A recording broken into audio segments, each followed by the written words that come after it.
తిరుపతి తిరుమల దేవస్థానం లడ్డూ విషయంలో జరిగిన తప్పుకు చింతిస్తూ వారం రోజుల పాటు బాపట్ల నియోజకవర్గంలో ప్రాయశ్చిత్త దీక్ష చేపట్టామని జనసేన పార్టీ సమన్వయకర్త శివన్నారాయణ అన్నారు.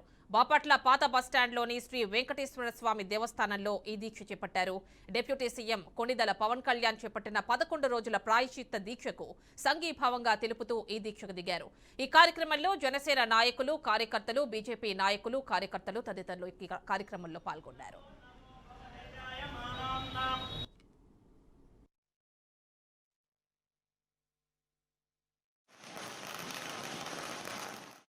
నమో వెంకటేశాయ. గత ప్రభుత్వంలో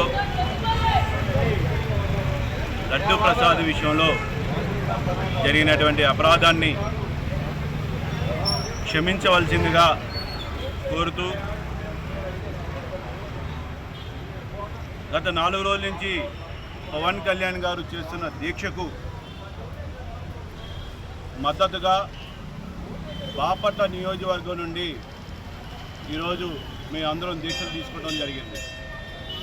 మరి ఆ కలియుగ దైవుడు శ్రీ వెంకటేశ్వర స్వామి వారికి జరిగినటువంటి అపరాధాన్ని క్షమించాల్సిందిగా.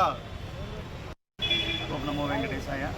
శ్రీమద్ అఖిలాండ కోటి బ్రహ్మాండ నాయకుడు ఆద్య విద్యాంతర్హితుడైనటువంటి శ్రీ వైకుంఠ కలియుగ దైవుడు వెంకటేశ్వర స్వామి సన్నిధానం తిరుపతిలో జరిగినటువంటి అపరాధాలు, అది ప్రభుత్వమా, బోర్డా, ఒక వ్యక్తి, ఒక సంస్థ, ఒక వ్యవస్థ, అది పక్కన పెడితే అక్కడ జరిగినటువంటి అపరాధాలకి అది యావత్ దేశానికి జరిగినట్టు అపరాధంగా, అవమానంగా, తప్పుగా, ఒక జీవన విధానానికి జరిగినటువంటి అపరాధంగా, అవమానంగా, తప్పుగా భావిస్తూ ఈ దేశ పౌరులైనటువంటి మేము కూడా పార్టీలకు అతీతంగా, రాజకీయాలకు అతీతంగా ఒక ధర్మానికి, ఒక జీవన విధానానికి దగ్గరగా మాకు జరిగిన, మా దైవానికి జరిగిన, అంటే ఈ ప్రపంచ దైవానికి జరిగినటువంటి ఒక అవమానానికి ఇదిగా ప్రాయశ్చిత్తంగా